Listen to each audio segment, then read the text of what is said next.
The first thing you must have in order for you to receive allotment is faith. Somebody shout faith. Somebody shout faith. You must have faith.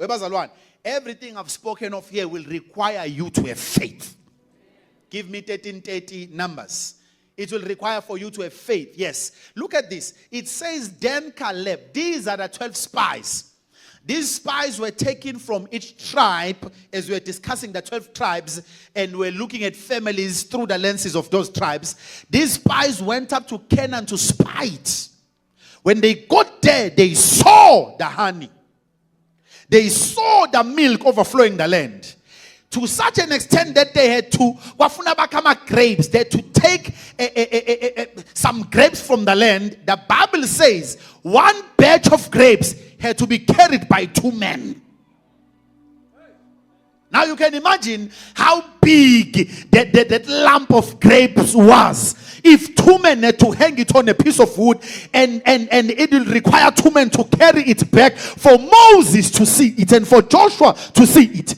And then these guys, when they got there, they saw all these things. But another thing they saw, there were giants in the land. And when they saw these giants, they began looking down on themselves. They forgot the promises of God until they forgot that the land had been given to them by God. Those giants were now illegal occupants of that land. They went back to Moses and they said to Moses, Moses, we did see the honey. Yes, the honey is there. God, you are speaking the truth. We also saw the milk. The land is overflowing with milk. Look at the grapes we got from that land. But there is another factor that God didn't mention. There are giants in our allotment. There are giants. There are men who are the sons of Anak in that land. And we can't just walk in and take it because we saw ourselves as grasshoppers. Now they bring this report. 10 men. Moses, we are unworthy. Moses, we are unfit. I don't know, some of you, when you look at the allotment of your family, you see so many curses covering it.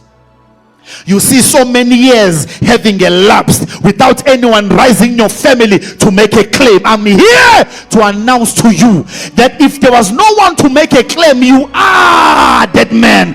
You are the one to arise, because a curse will not stop troubling a family until someone arises in that family and says enough is enough.